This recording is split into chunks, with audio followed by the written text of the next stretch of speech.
ዛሬ እግዚአብሔርን ቃል የምንካፈለው ከመዝሙር በቅንፍ 46 ላይ ነው የሚሆነው። አምላካችን መጠጊያችንና ኃይላችን ባገኘንም በታላቅ መከራ ረዳታችን ነው። ስለዚህ ምድር ብትነዋወጥ ተራሮች ወደ ባህር ልብ ቢወሰዱ አንፈራም። ውሆች ጮሁ ተናወጡ፣ ተራሮችም ከኃይሉ የተነሳ ተናወጡ። የወንዝ ፈሳሾች የእግዚአብሔርን ከተማ ደስ ያሰኛሉ። ልዑል ማደሪያውን ቀደሰ። እግዚአብሔር በመካከሏ ነውና አትናወጥም። እግዚአብሔርም ፈጥኖ ይረዳታል። አሕዛብ ተናወጡ፣ መንግስታትም ተመለሱ። እርሱ ቃሉን ሰጠ፣ ምድር ተንቀጠቀጠች። ቁጥር 7 አብረን እንላለን። የሰራዊት ጌታ ከኛ ጋራ ነው እንበል እስቲ። የያዕቆብ አምላክ መጠጊያችን ነው እንበል። የያዕቆብ አምላክ መጠጊያችን ነው። የእግዚአብሔርን ሥራ በምድርም ያደረገውን ተአምራት እንድታዩ ኑ። እስከ ምድር ዳርቻ ድረስ ጦርነትን ይሽራል፣ ቀስትን ይሰብራል፣ ጦርንም ይቆርጣል፣ በእሳት ጋሻን ያቃጥላል። ቁጥር 10 ዕረፉ፣ እኔም አምላክ እንደሆንኩ እወቁ። በአሕዛብም ዘንድ ከፍ ከፍ እላለሁ፣ በምድርም ላይ ከፍ ከፍ እላለሁ። የጌታን ቃል የምንካፈለው ከዚህ ካነበብነው ክፍል ነው። መዝሙር በቅንፍ 46 መልእክታችንን ጠቅለል አድርገን የትኩረት አቅጣጫ እንዲሆን የሰጠሁት ርዕስ ቁጥር 10 ላይ ያለው ነው። ዕረፉ የሚል ነው። ዕረፉ በሚል ሐሳብ የጌታ አምላካችንን ቃል በእነኚህ ጥቂት ደቂቃዎች ተካፍለን ከዛ እንጸልያለን። ይሄ መዝሙር በቅንፍ 46 እንደሚናገረው ከላይ ሊቃውንት የሰጡት ርዕስ አለ። ለመዘምራን አለቃ ስለ ምስጢር የቆሬ ልጆች መዝሙር ይላልና ይሄ መዝሙር የጻፉት የቆሬ ልጆች እንደሆኑ በዚህ ቦታ ተጠቅሶ እናገኛለን። እነኚህ የቆሬ ልጆች የሚባሉት የመዘምራን ቡድኖች ናቸው፣ የሚዘምሩ ናቸው። ለእግዚአብሔር ክብር የሚሆንን ዝማሬን፣ ለእግዚአብሔር ክብር የሚሆንን አምልኮ የሚያመጡ እግዚአብሔር ያስነሳቸው ቤተሰቦች ናቸው እና በአንድ ነገር ይታወቃሉ። የሚታወቁበትም ነገር እግዚአብሔርን ማመስገን ነው። እግዚአብሔርን ማመስገን ነው። ይሄ ምስጋና በአንድ ወቅት ብቻ የሚሆን ምስጋና ሳይሆን ነገር ግን በሁሉም ጊዜ ውስጥ ማለት ነው። በከፍታም በዝቅታም በማግኘትም በማጣትም በከበባም በነፃነት ውስጥም እነኚህ መዘምራን ለእግዚአብሔር ይዘምራሉ፣ እግዚአብሔርን ያመልካሉ፣ እግዚአብሔርን ያመሰግናሉ። ነው ይሄንን ክፍል እንኳን ሳንገልጥ መዝሙር በቅንፍ 48 እዚሁ ጋር እንደዚህ ብሎ ይናገራል። የቆሬ ልጆች መዝሙር ይልና እንደዚህ ይላል፣ እግዚአብሔር ትልቅ ነው። ቁጥር 1 ላይ መዝሙር 48 እግዚአብሔር ትልቅ ነው፣ በአምላካችን ከተማ በተቀደሰው ተራራ ምስጋናው ብዙ ነው። በሰሜን ወገን በመልካም ስፍራ የቆመ የምድር ሁሉ ደስታ የጽዮን ተራራ ነው። እርሱም የታላቁ ንጉሥ ከተማ ነው። እግዚአብሔር በአዳራሾቿ መጠጊያ ሆኖ ይታወቃል ይላል እና መዝሙራቸውን በምናይበት ቦታ ሁሉ እግዚአብሔርን ያመሰግናሉ። ያሉበትንም ሁኔታ ደግሞ በመዝሙራቸው ውስጥ ደግሞ ይጠቅሳሉ። እንደገና መዝሙር በቅንፍ 47 ላይ የቆሬ ልጆች መዝሙር ይልና አሕዛብ ሁላችሁ እጃችሁን አጨብጭቡ ይላል። በደስታ ቃልም ለእግዚአብሔር እልል በሉ። እግዚአብሔር ልዑል ግርማም ነው፣ በምድር ሁሉም ላይ ታላቅ ንጉሥ ነው። ደግሞ ይላል ደግሞ መዝሙር በቅንፍ ደግሞ 47 ወደፊትም ወደ ኋላም ስንሄድ የሚያልፉበትን ነገር ይጠቅሳሉ። ግን ይሄ እግዚአብሔር ግን ከምናልፍበት ነገር በላይ ነው ብለው እግዚአብሔርን በጊዜውም አለጊዜውም እግዚአብሔርን የሚያመሰግኑ ናቸው። ዛሬ እግዚአብሔር ይህን መንፈስ ሊያካፍለን ይፈልጋል። እግዚአብሔርን የማመስገን እግዚአብሔርን የማምለክ ትዝ ይላችኋል ጌታ ኢየሱስ ክርስቶስ ለዛች በጭንቅ ውስጥ ለነበረች ሴት በዮሐንስ ወንጌል ምዕራፍ 4 ላይ አንድ ነገር ነው ያላት። በዚህ ተራራም አይመለክም፣ በኢየሩሳሌምም አይመለክም። እግዚአብሔር መንፈስ ነው፣ የሚያመልኩት ደግሞ እንዴት ያመልኩታል? በእውነትና በመንፈስ ያመልኩታል ብሎ ከነገራት በኋላ አብ እንደዚህ ያሉትን ደግሞ ይሻል ይላል። እና እግዚአብሔር እውነተኛን አምልኮ ከሁኔታዎች በላይ የሆነውን እንደምታውቁት ሁሉ ነገር ይለወጣል፣ ሁሉ ነገር ይቀየራል። ትላንት ያለው ዛሬ የለም፣ ዛሬ ያለው ነገ የለም። አምላካችን ግን በዙፋኑ ላይ ነው። እስቲ የኔ አምላክ በዙፋኑ ላይ ነው የሚል ክብር እስቲ ሃሌሉያ! እግዚአብሔር ይመስገን። ክብር ለእግዚአብሔር ይሁን። ማለት እግዚአብሔር እኛ ባለንበት ሁኔታ አይያዝም። ምድራችን ባለችበት ሁኔታ አይያዝም። ዓለማችን ባለችበት ሁኔታ አይያዝም። አምላካችን ከዛ ያለፈ ስለሆነ ከያንዳንዳችን ህይወት፣ ከያንዳንዳችን ቤት፣ ከያንዳንዳችን አገልግሎት ይሄ ጌታ አምልኮን ይፈልጋል። ይሄ ጌታ ምስጋናን ይፈልጋል። ይሄንን ጌታ ታላቅ እንድናደርገው መንፈስ ቅዱስ ሁል ጊዜ በእኛ መካከል ይሰራል እና እነኚህ የቆሬ ልጆች ይዘምራሉ፣ ያመልካሉ፣ ይዘምራሉ። ርዕሳቸው ቁጥር 1 ላይ ያለው ነው። ርዕሳቸው ምንድነው? ርዕሳቸው አምላካችን የሚል ነው፣ መጠጊያችን የሚል ነው፣ ኃይላችን የሚል ነው። ወገኖቼ መጠጊያ በሌለ ጊዜ መጠጊያ የሚሆን ነው የኔ አምላክ፣ ያንቺ አምላክ፣ ያንተ አምላክ። አምላካችን ስንት ሰዎች በዚህ አምላክ እንደምትጓደዱ አላውቅም። ስንት ሰዎች በዚህ አምላካችሁ እንደምትመኩ አላውቅም። በአደባባይ ቢሆን በጓዳ ቢሆን በዚህ አምላካችሁ ምን ያህል ሰዎች እንደምትጓደዱና እንደምትኮሩ አላውቅም። እነኚህ ሰዎች ግን ወደ ክፍሉ እንገባለን። አንድ መዝሙር ግን አላቸው፣ አምላካችን የሚል።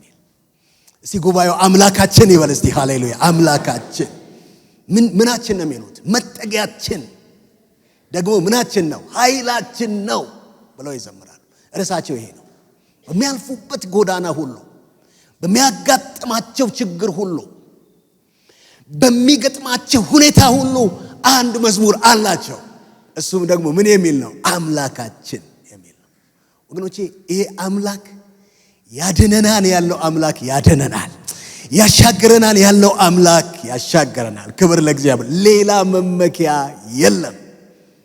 የእግዚአብሔር ሕዝብ መመኪያ የሰራዊት ጌታ እግዚአብሔር ብቻ ነው። እንደምታውቁት ባንክ ውስጥ ብዙ ገንዘብ ሊኖር ይችላል፣ ግን ምናልባት ባንክ ስትሄዱ ፍሪዝ ሆኗል ሊባል ይችላል። ማለት በዚህ ዘመን የሚያስተማምን ነገር የለም። ለዚህ ነው ያለው እንደሌለው ይሁን፣ የሌለው ደግሞ እንዳለው ይሁን ይላል። እና የዚህ ዘመን መርህ አርገን ልንሄድበት የሚገባው ትልቁ ነገር በእግዚአብሔር ልጅ ላይ ባለን እምነት መሆን አለበት። ልክ ሐዋርያው ጳውሎስ እንደተናገረው እኔ አሁን በሥጋ የምኖረው ኑሮ በእግዚአብሔር ልጅ ላይ ባለኝ እምነት ነው አለ። ማለት በሚቀጥለው ዓለም አይደለም ያለው፣ በእግዚአብሔር መንግሥት ውስጥ ባለው ኑሮ አይደለም የሚለው። አሁን እኔ በሥጋ በምኖረው ኑሮ በአንድ ነገር ብቻ ነው፣ ባለኝ ነገር አይደለም፣ ወይም በእውቀቴ አይደለም፣ በትምህርቴ አይደለም፣ በገንዘቤ አይደለም። ግን አንድ ግን የምመካበት ነገር አለ። አሁን በሥጋ በምኖረው ኑሮ በእግዚአብሔር ልጅ ላይ ባለኝ እምነት። እስቲ በእግዚአብሔር ልጅ ላይ ባለኝ እምነት እንበል። እስቲ በእግዚአብሔር ልጅ ላይ ባለኝ እምነት እኖራለሁ በሉ። እስቲ በእግዚአብሔር ልጅ ላይ ባለኝ እምነት እንኖራለን። እና እነኚህ ሰዎች ይዘምራሉ፣ ግን ጉድ ውስጥ ነው ያሉት፣ ግን ይዘምራሉ። መንፈስ ቅዱስ ያዘምራል። መንፈስ ቅዱስ እንድናመልከው ይፈልጋል። ይሄንን ትልቅ ጌታ እንድናገለግለው ይፈልጋል። የመጀመሪያው ነገር በምን ውስጥ ሆነው ነው የሚዘምሩት ስንል በታላቅ መከራ ውስጥ ሆነው ነው። በታላቅ መከራ ውስጥ ሆነው ነው። ቁጥር 1 ላይ አምላካችን መጠጊያችን ኃይላችን ይልና ባገኘንም በታላቅ መከራ ምናችን ነው ይላል፣ ረዳታችን ነው ብለው ነው የሚዘምሩት። በምን ውስጥ? በታላቅ መከራ ውስጥ ሆነው ነው። ምናልባት መከራው 1 2 ተብሎ አልተጠቀሰም። ነገር ግን አንድ ግን ያገኘነው ፍንጭ አለ። እነኚህ ሰዎች የሚያልፉበት መከራ አለ። ይሄ መከራ ደግሞ ትንሽ መከራ አይደለም፣ በጣም ትልቅ መከራ ነው። በዚህ ትልቅ መከራ ውስጥ ሆነው ግን ይዘምራሉ እና መዝሙራቸው አንድ ነው። አምላካችን የሚል ነው፣ መጠጊያችን የሚል ነው፣ ኃይላችን ባገኘንም በታላቅ መከራ ምናችን ነው? ረዳታችን። እንደሚታወቀው መከራን በሁለት ልንከፍለው እንችላለን። ትንሽ የሚባል መከራ አለ፣ ደግሞ ትልቅ የሚባል መከራ አለ። ለኛ ለክርስቲያኖች ግን ትንሹንም መከራ ቢሆን ያለ ጌታ ማለፍ አንችልም። ትንሹንም መከራ ቢሆን በጌታ እርዳታ፣ በጌታ እገዛ፣ በጌታ ጥበብ ነው የምናልፈው። ቢሆንም ግን መከራን በሁለት ልንከፍለው እንችላለን። ትንሽ የሚባል አለ፣ ደግሞ ትልቅ የሚባል አለ። እነኚህ ሰዎች የሚያልፉበት መከራ በጣም ትልቅ መከራ ነው። ባገኘንም በታላቅ መከራ ነው የሚሉት። አንድ ተረት አለ አይደለ? ሁለቱም መከራ ናቸው። ምን ይባላል? እናቱ ገበያ የወረደችበትና እናቱ ደግሞ ምን ያለችበት እናቱ የሞተችበት እኩል ያለቅሳሉ ይባላል። እና ሁለቱም መከራ ነው። ምክንያቱም ገበያ ሄዳለች እናቱ፣ ትምጣ አትምጣ የሚያውቀው ነገር የለም። ስለዚህ ያለቅሳለች። እናቱ የሞተችበትም ያለቅሳል። እና እነኚህ ሰዎች በጣም በከባድ ሁኔታ ውስጥ ሆነው ይዘምራሉ። በጌታ በኢየሱስ ስም የሚያዘምር መንፈስ ይግባባችሁ። እግዚአብሔርን ወገኖቼ ከሁኔታዎች በላይ አሁን ከምናልፍበት ከምናየው ከምንሰማው በላይ እግዚአብሔር ትልቅ ነው እንድንል ጉባኤው እግዚአብሔር ትልቅ ነው ይበል እስቲ። ሃሌሉያ! እግዚአብሔር ትልቅ ነው። ድምጻችሁን አልሰማውም። እግዚአብሔር ትልቅ ነው እንበል እስቲ። እግዚአብሔር ትልቅ ነው። መጽሐፍ ቅዱሳችን እንደዚህ ነው የሚለው፣ ባገኘንም በታላቅ መከራ እርሱ ምናችን ነው? ረዳታችን ነው። ወገኖቼ ጌታ የታመነ ነው ለቤትሽ። ጌታ የታመነ ነው ወንድሜ ለቤት። ምክንያቱም ይሄ ጌታ ረዳት ተብሏል። ባገኘንም በታላቅ መከራ ረዳታችን። ሁለተኛው በምን ጉድ ውስጥ ሆነው ነው የሚዘምሩት ስንል፣ ሁለተኛው በነውጥ ውስጥ ሆነው ነው። ነውጥ በውጪ ነውጥ ነው፣ በውስጥ ነውጥ ነው፣ ግን ይዘምራሉ። እነኚህ የቆሬ ልጆች ምን አይነት መንፈስ ነው ይሄ? እኮ ያለ እግዚአብሔር መንፈስ እኮ አይቻልም ወገኖች። የእግዚአብሔር መንፈስ ነው እንደዚህ የሚያደርገው እንጂ ወገኖች የሆነ ነገር ብናገኝ ያ ነገር ይቀዘቅዛል። በሆነ ነገር ያገኘነው ደስታ ይቀዘቅዛል። ነገር ግን ከእግዚአብሔር የሆነ ደስታ ግን ወገኖች እየታደሰ የሚሄድ ነገር ነው። እነኚህ ሰዎች ይዘምራሉ በነውጥ ውስጥ ሆነው። እስቲ የተናወጡትን እንመልከት። ቁጥር 2 ላይ ምድር ብትናወጥ ይላል። ምድር ስትናወጥ ትመለከታላችሁ። ቁጥር 2 ላይ ምድር ብትናወጥ ይላል። ቁጥር 3 ላይ ደግሞ ውሆች ይላል ጮሁ ተናወጡም ይላል። ያልተናወጠ ነገር የለም። ምድር ተናውጧል። ደግሞ አንድ ውሃ አይደለም፣ ውሆች ደግሞ ተናወጡ ይላል። እንደገና ቁጥር 3 ላይ ደግሞ ተራሮች ከኃይሉ የተነሳ ደግሞ ተናወጡ ይላል። ተራሮችም ደግሞ ሲናወጡ ትመለከታላችሁ። ምናልባት ይህን ክፍል ገልብጠን መስበክ እንችላለን። የነውጥ ምዕራፍ ብለን መስበክ እንችላለን። ሌላ ርዕስ ሰጥተነው ማለት ነው። ያልተናወጠ ነገር የለም። ምድር ተናወጠች ይላል። ተራሮች ተናወጡ ይላል። ከዛ ደግሞ ምኖች ተናወጡ ይላል። ውሆች ተናወጡ ይላል። ሌላ ቁጥር 6 ላይ ደግሞ እንደዚህ ይላል። አሕዛብ ተናወጡ ይላል። መንግስታት ተናወጡ ይላል። እና ነውጥ ነው። እነኚህ ሰዎች በነውጥ ውስጥ ነው የሚያልፉት። ያልተናወጠ ነገር የለም። ስንት ነገሮች ጠቀስን? ምናልባት 5-6 ነገሮች። ምድር ተናወጠች፣ ውሆች ተናወጡ፣ ተራሮች ተናወጡ። ሌላስ አሕዛብ ተናወጡ፣ መንግስታት ተናወጡ ይላል። የነውጥ ምዕራፍ ነው። እነኚህ ሰዎች ግን በዚህ ነውጥ ውስጥ ያላቸው አንድ ነገር ነው፣ አምላካችን የሚል ነው። ሲጃችሁን አንሱና አምላካችን በሉ ባካችሁ። አምላካችን ምናችን ነው? መጠጊያችን ነው። ሃሌሉያ! ኃይላችን ነው። ባገኘንም ደግሞ በታላቅ መከራ ምናችን ነው ይላል፣ ረዳታችን ነው ብሎ እግዚአብሔር ቃል ይናገራል። ነውጥ ውስጥ ነው ያሉት ግን ይዘምራሉ። ሶስተኛው የሚያልፉበት ነገር በጠላት ከበባ ውስጥ ሆነው ነው የሚዘምሩት። እኔ ዛሬ ጸሎቴ አንድ ነው፣ ከሁኔታ በላይ የሚያዘምር መንፈስ፣ ከሁኔታ በላይ እሱን እንድናመልክ የሚያደርግ መንፈስ። ክብር ለጌታ ይሁን። ከሁኔታው በላይ የሚያደርግ እና በጠላት ከበባ ውስጥ ሆነው ነው የሚዘምሩት። ቁጥር 9 ላይ እንደዚህ ብሎ የጌታ ቃል ይናገራል። በጣም በከባድ ከበባ ውስጥ እንደሆኑ እናያለን። ቁጥር 9 ላይ እንደዚህ ይላል፣ እስከ ምድር ዳርቻ ድረስ ይላል፣ ጦርነትን ይሽራል ይላል። ማለት የታወጀባቸው አጠገባቸው ያለ ኃይል ብቻ አይደለም ወገኖቼ፣ ከምድር ጫፍ እስከ ምድር ጫፍ በእነኚህ ሰዎች ላይ አዋጅ ወጥቷል። እስከ ምድር ዳርቻ ድረስ ጦርነትን ይሽራል ይላል። ደግሞ ቀስትን ይሰብራል ይላል፣ ጦርንም ይቆርጣል ይላል፣ ቀስትንም ይሰብራል ይላል፣ በእሳት ደግሞ ጋሻን ያቃጥላል ይላል። ይሄ ክፍል የሚያሳየን በከበባ ውስጥ ሆነው ነው፣ ግን ይዘምራል። ከበባ አለ፣ እውጣለሁ የሚል ድምፅ አለ። ከዚህ በኋላ ያንተ ነገር አክትሟል የሚል ድምፅ አለ። ከዚህ በኋላ ያንተ ነገር መቀጠል አይችልም የሚል ድምፅ አለ። በትልቅ ከበባ ውስጥ ነው ያሉት፣ ግን ይዘምራል። ኢየሱስ ያድናል ወገኖቼ። ለጌታ ነው መዝሙር። እስቲ መዝሙራችን እስቲ እንዘምር። እስቲ እልልታና ጭብጨባ ለዚህ ጌታ እስቲ እናምጣ። እስቲ ሃሌሉያ! ለሚገባው ጌታ ክብር ለእግዚአብሔር ይሆን። ይዘምራሉ፣ ምክንያቱም ከበባን ሰብሮ የሚያሳልፍ ጌታ እንደሆነ ስለሚያውቁ ወገኖቼ፣ ከበባን ሰብሮ የሚያሻግር ጌታቸው እንደሆነ ስለሚያውቁ ይዘምራሉ። እግዚአብሔር ምንድነው በዚህ ቀን የሚናገረን ስንል የጌታ ድምፅ አንድ ነው፣ እረፉ የሚል ነው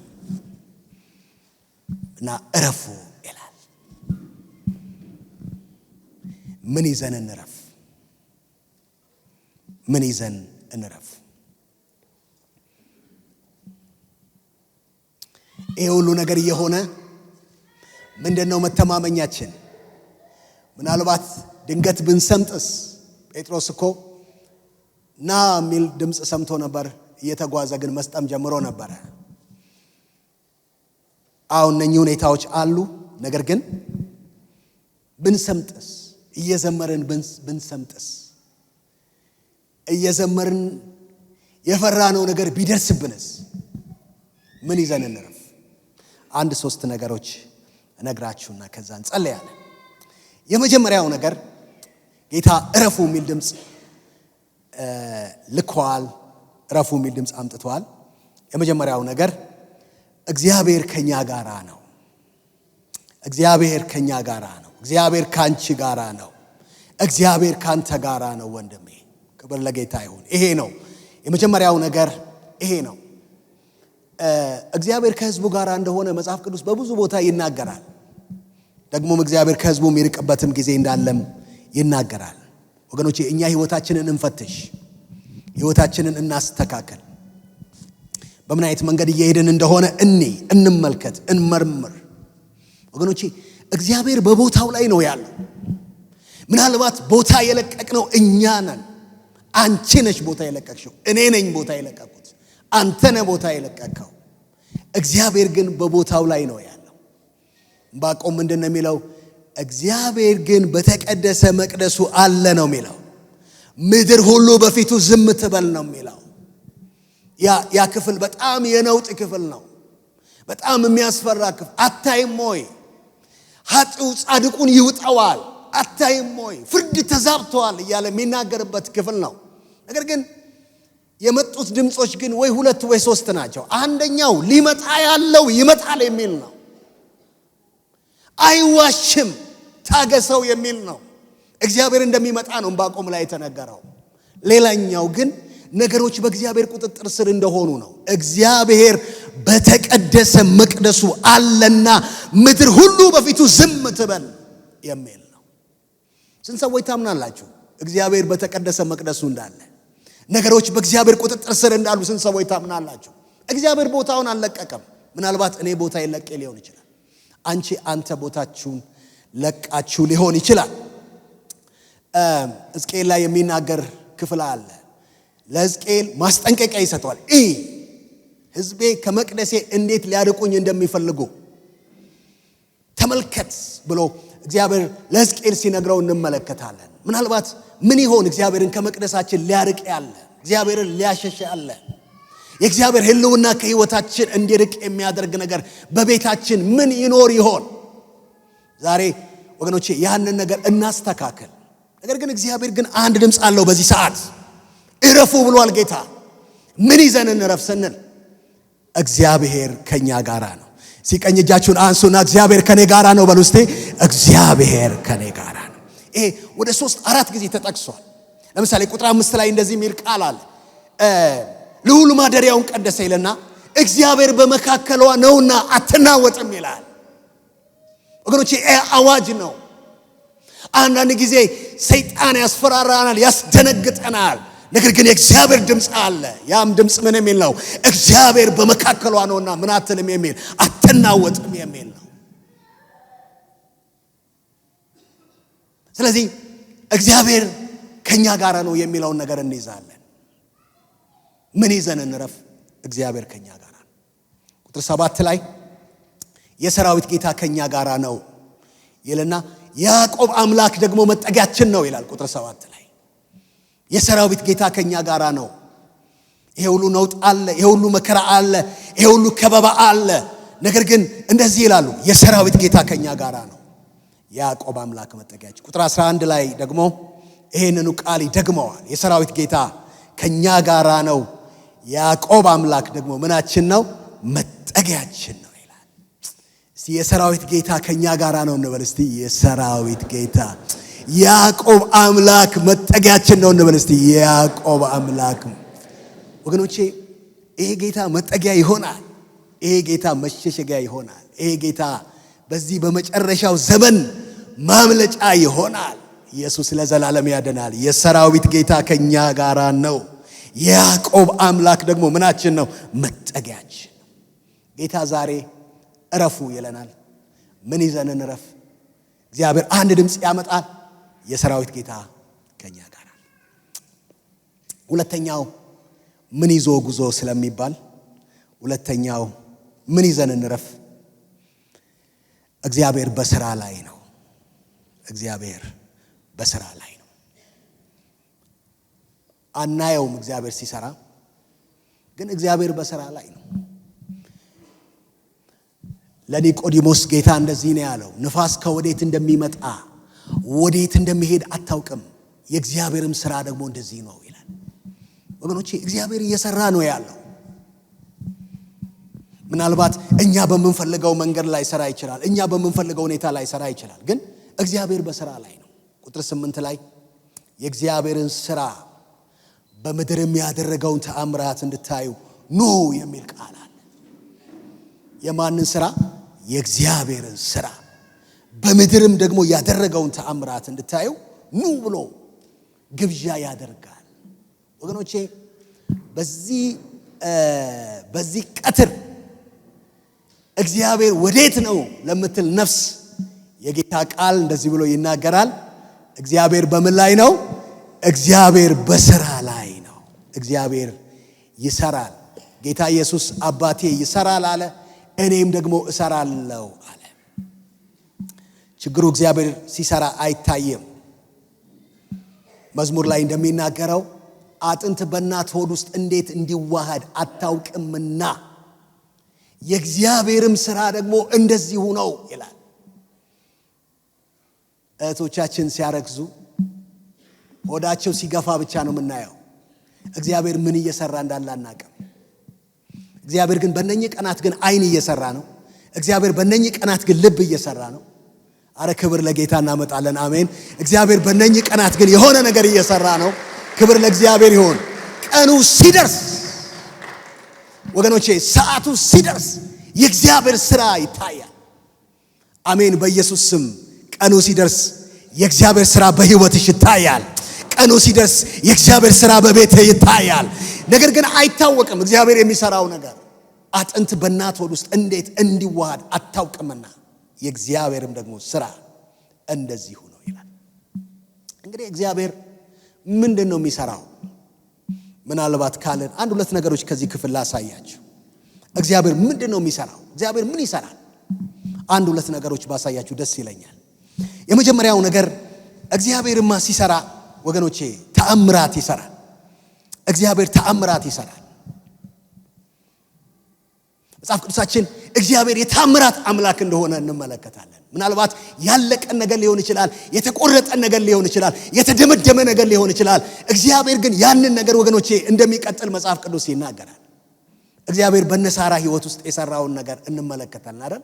በአብርሃም ቤት በሳራ ቤት ውስጥ ያለቀ ነው፣ የተቆረጠ ነው፣ መውለድ አይችሉም፣ እድሜያቸው ሄደዋል። እግዚአብሔር ግን መጣና አንድ ነገር አላቸው፣ የዛሬ ዓመት ወንድ ልጅን ትወልጃለሽ አላት። ነገር ግን ይሄ ነገር ማይቻል ነገር ነው፣ ማይታመን ነገር ነው። ሳራ ሳቀች ወገኖቼ። አንዳንዱ ነገር እግዚአብሔር የሚናገረው ነገር ሊያስቅ ይችላል። ነገር ግን እኔ አውጃለሁ፣ እግዚአብሔር ይሰራል። እግዚአብሔር ሲሰራ ተአምራት ይሰራል። እዚህ ቦታ ላይ እንደዚህ ብሎ ይናገራል፣ የእግዚአብሔርን ሥራ ይልና በምድርም ያደረገውን ተአምራት እንድታዩ ኑ ይላል። እግዚአብሔር ተአምራት ይሰራል። የሌለን ነገር እግዚአብሔር ይሰራል። የሌለን ነገር ወደ ማኖር የሚያመጣ ጌታ ነው ያንቺ ጌታ። ክብር ለጌታ ይሁን። የማይቻልን ነገር የሚያደርግ ነው። አይሆንም የተባለውን ነገር የሚያደርግ ነው። ክብር ለእግዚአብሔር ይሁን። ኑ የእግዚአብሔርን ሥራ እንድታዩ ይላል። የእግዚአብሔርን ሥራ በምድር የሚያደረገውን ተአምራት እንድታዩ ኑ ብሎ የእግዚአብሔር ቃል ይናገራል። ስንት ሰዎች ተዘጋጅታችኋል የእግዚአብሔርን ሥራ ለማየት? የእግዚአብሔር ሥራ ምናምንቴ ሥራ አይደለም። የእግዚአብሔር ሥራ ተአምራት ያለበት ሥራ ነው። ክብር ለጌታ ይሁን። እግዚአብሔር አምላክ ተአምራትን ያደርጋል። ኦ ሃሌሉያ! የተዘጋውን ነገር እግዚአብሔር አምላክ ይከፍታል። ሃሌሉያ! ክብር ለጌታ ይሁን። ኖ የእግዚአብሔርን ሥራ እንድታየው በምድር ያደረገውንም ተአምራት ይላል። እግዚአብሔር ምን ይሰራል? ከፍ ያለ ነገር ይሰራል። ሲጃችሁ እንደዚህ ያርጉና እግዚአብሔር ከፍ ያለ ነገር ይሰራል በሉ ባካችሁ። እግዚአብሔር ከፍ ያለ ነገር ይሰራል። አምናችኋል? ክብር ለጌታ ይሁን። እግዚአብሔር ምን ይሰራል? ከፍ ያለ ነገር ይሰራል። እዚህ ቁጥር 10 ላይ እንደዚህ ይላል፣ በምድርም ላይ ከፍ ከፍ እላለሁ ይላል፣ በአሕዛብም ላይ ከፍ ከፍ እላለሁ ይላል። እግዚአብሔር ከፍ ያለ ነገር ነው የሚሰራው። ሲሰራ የማይቻለውን ነገር ከፍ ያለ ነገር እግዚአብሔር አምላክ ሰርቶ ያሳያል። ምን ይላል? እረፉ እኔም አምላክ እንደሆንኩ ወቁልና በአሕዛብም ዘንድ ይላል ቁጥር 10 ላይ ከፍ ከፍ እላለሁ፣ በምድርም ላይ ከፍ ከፍ እላለሁ። እየጠቀለልነው ነው። የዛሬው መልእክታችን እረፉ የሚል ነው። ምን ይዘን እንረፍ? እግዚአብሔር ከኛ ጋራ ነው ብለናል። እግዚአብሔር በሥራ ላይ ነው ብለናል። የመጨረሻው እግዚአብሔር አምላክ ነው። እግዚአብሔር አምላክ ነው። እረፉ እኔም አምላክ እንደሆንኩ እወቁ ይላል። እረፉ እኔም አምላክ እንደሆንኩ እወቁ ይላል። ምናልባት አንዳንዱ ነገር እንደ አምላክ የከበደ ነገር ሊኖር ይችላል በሕይወታችን ላይ። እግዚአብሔር ግን ያንን ዛሬ ይሽረዋል። እስቲ ይሽረዋል የሚል ሰው እስቲ አሜን እንበል። ሃሌሉያ! እንደዚህ እንደ አምላክ የከበደውን ነገር እኔ ነኝ ያለውን ነገር እግዚአብሔር ግን በዚህ ከሰዓት በኋላ በዚህ ቀትር እኔ አምላክ ነኝ ይላል። ሃሌሉያ! ዛሬ አምላክ የሆኑ ሊኖሩ ይችላሉ። ለምሳሌ ዳጎን አምላክ ነበረ። የእግዚአብሔር ታቦት ግን ወገኖቼ በዛ ክፍል ባደረ ጊዜ ግን ታቦቱ የዳጎኑ አንገቱ ተቆርጦ ወገቡ ተቆርጦ እጁ ተቆርጦ ክብር ለጌታ ይሁን በእግዚአብሔር ታቦት ፊት ሰግዶ ወገኖቼ ጠዋት ሲከፈት ይህን ነገር አዩ። ከዚህ የተነሳ የእግዚአብሔር ታቦት በጣም ትልቅ መክሰፍትን በከተማቸው ላይ ስላደረገ የእግዚአብሔርን ታቦት ወገኖቼ በአዲስ ሰረገላ ላይ ጭነው ሲያሰናበቱ ትመለከታላችሁ። ምናልባት ለጊዜው እኔ አምላክ ነኝ የሚል እንደ አምላክ የከበደ ነገር ቢኖር ክብር ለእግዚአብሔር ይሁን። እግዚአብሔር አምላክን እንደዚህ ብሎ ይናገራል፣ እረፉ እኔም ደግሞ አምላክ እንደሆንኩ ደግሞ ምን በሉ እወቁ ይላል። ወገኖቼ ይህ ጊዜ የሚያሳርፍ ጊዜ አይደለም። ነገር ግን ዘምሩ፣ ነገር ግን አምልኩ፣ ነገር ግን ስገዱ፣ እንዳትረክሱ፣ አንደበታችሁ በከንቱ ነገር እንዳይረክስ እግዚአብሔር ይፈልጋል። እግዚአብሔር ከሕዝቡ አንድ ነገር ይፈልጋል። ጸሎት ይፈልጋል፣ ምልጃ ይፈልጋል፣ ልመና ይፈልጋል፣ ምስጋና ይፈልጋል። የኛ ድርሻ ይሄ ብቻ ነው። እግዚአብሔር አምላክ በዚህ በመጨረሻው ዘመን ላይ ሊያሳርፈን ይፈልጋል። በጌታ በኢየሱስ ስም ለቤታችሁ እረፍት ይሁን፣ ለሕይወታችሁ እረፍት ይሁን፣ ለአገልግሎታችሁ እረፍት ይሁን። ጸልያለን።